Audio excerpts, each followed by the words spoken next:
Nhlizweni yami ngikubone, yize ngikubone, hlala njalo, hlala enhlizweni yami ngikubone, yize ngikubone.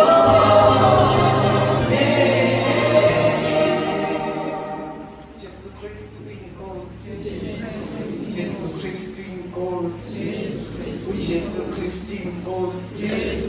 Ngiyabingelela abazalwane egameni lenkosi yethu uJesu Kristu waseNazaretha. Ngibingelele ngokukhethekile ubaba nomama umpostoli egameni lenkosi yethu uJesu Kristu omi phambi kwenu uMambatha khona la eMzingazi. Siyawubonga leli thuba esivulelwa lona ukuzodumisa uNkulunkulu, simbonge ngakho konke akwenzile empilweni zethu. Kungumusa nangalesi sikhathi nakuba ngisamile phambi kwabazalwane ngithi uJesu Kristu inkosi. Ziba khona iy'khathi la engilala khona ngingenalo ithemba lokuthi ngizovuka ngenxa yey'nhlungu engisuke ngibhekane nazo ngaleso sikhathi, kodwa ngomusa kaNkulunkulu kubonakala ekuseni sengivuka. Siyambonga lo uNkulunkulu bazalwane, kuye kwathi ngisangabazi ukuthi ngabe ngizofakaza yini. Kwafika izwi kwabaseRoma elithi kuthe bemazi uNkulunkulu abambonganga, abamdumisanga, uNkulunkulu ngalokho wabanikela enkanukweni zabo. Ngabona ukuthi cha, kufanelekile ukuthi mina ngimdumise uNkulunkulu ukuze nganginikele enkanukweni zami, ngoba mase ngihamba ngazo azizukungisa la ngifisa ukuya khona. Ikhona izwi ngicabanga ukuthi litholakala kwabaseThesalonika elithi kukho konke bongani ngoba konke kuyintando kaNkulunkulu ngathi.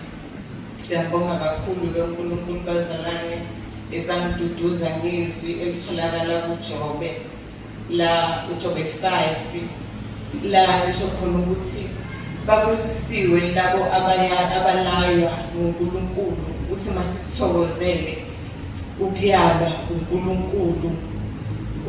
Lelo zwi lingifundisile ukuthi akuzo zonke izimo ezibuhlungu esibhekana nazo esiziqhamuka kuSathane, kodwa noNkulunkulu uyasiyala ngazo ngokuthi yena nalapho esisakhona ubuhlungu kodwa uyakwazi futhi ukuthi ephinde bophela umanxeba. Sikhonza uNkulunkulu onjalo. Ngimbonile ehamba nami nakulo nyaka ezimeni zonke engifaka engikhipha, kodwa ngibonga uNkulunkulu ukuthi uye wangiprepare before engifaka esimeni.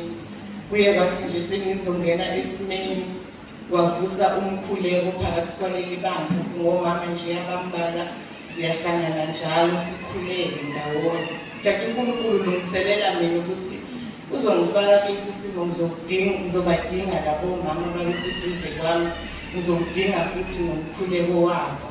Ngiyambonga kakhulu uNkulunkulu ngalokho. Ungenzelile umusa kakhulu kukho konke, noma kade kunzima kodwa bengisibona isandla sakhe ukuthi siphezu kwami. Ngiyakhumbula nje umama Sithole efike esibhedlela yongibona, wafike wakhala yena, abazalwane wakhala, waba lusizi, kodwa mina ngingenalo lolo sizi yena aluzwayo. Ukusho ukuthi uNkulunkulu uyakwazi ukukufaka esimeni abantu uma bekubuka ngaphandle bathi ngabe wenza ngani, kodwa wena usuke usesimeni ngenxa yokuthi usuke libambile ngesandla sakhe sokunene. Awufili lobo buhlungu lobo ngale ndlela le kufanele ngabe ufila ngayo. Ngibonga uNkulunkulu ngoma wethu umama umpostoli owumama ithi sonke bazalwane, kwathi nge-graduation yakhe bekhuluma konke kade bekusho ngaye, inhliziyo yami yayifakaza kanye nabo ngithi nami ngiyakwazi lokhu abakushoyo ngomama. Uyaba umama la idingeka khona ewumama, abe umama umpostoli la idingeka khona ukuthi abe umama umpostoli.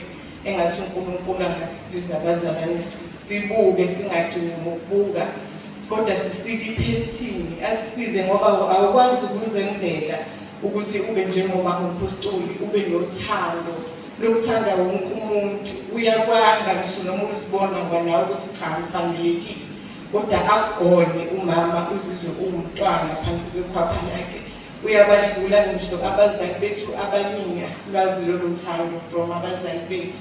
Siyambonga kakhulu uNkulunkulu angathi angasivusela omama ukuthi babe abaningi phakathi kwaleli bandla sibe nothando bazalwane sibe nobunye sibe nokuzwana izikhathi zonke. Siyambonga kakhulu uNkulunkulu ngicela nje ukudlulisa ubufakazi obuncane nje buncane bona kodwa kimi bukhulu bazalwane ukusho ukuthi uqala nje uDisemba ngike ngaye ekhaya mina ngedwa uNkulunkulu amenzele umusa ukwazana naye ngihamba nomntwana wami omncane uTriyezi sifikile namhlanje ngakusasa umama wangithuma edolobheni wasala nomzukulu wakhe ngathi sengibuye edolobheni umama wayesekwazi ukuthi uJesu Kristu inkosi efundiswe umntwana ngajabula bazalwane ethi hayi usale wangifaka enkonzweni nami umzukulu besidumisa emculisa uhlabeleli lokuwa 21 siqonde ekhaya nayo bese kucula umama ngajabula bazalwane ngoba mina noma ngikhuluma naye umama ngendaba zaNkulunkulu kodwa ngikhuluma ngibe nginokwesaba ngenxa yokuthi isikhathi uvele ivuko ulaka namanje mayefona umama uqala yena kuqala uthi uJesu Kristu inkosi. Ngiyambonga uNkulunkulu bazalwane uyalifeza izwi lakhe uma ethubekile izwi lakhe nasolimini labantwana phakamisa udumo naphambi kwakhe ngithi uJesu Kristu inkosi bazalwane. Nakulo nyaka sisazoqala ngiyacela nje ngoba ngicela lomhlabeleli ukuthi inkosi ihlale enhlizweni yami ngize ngikubone. Ngiyacela ukuthi uNkulunkulu angathi angahlala enhlizweni yami ngingabheki izimo ezingehlelayo nakho konke okusuke kuvela empilweni yami kodwa ehlale enhlizweni yami ngize ngimbone. Ngiyabonga uJesu Kristu inkosi.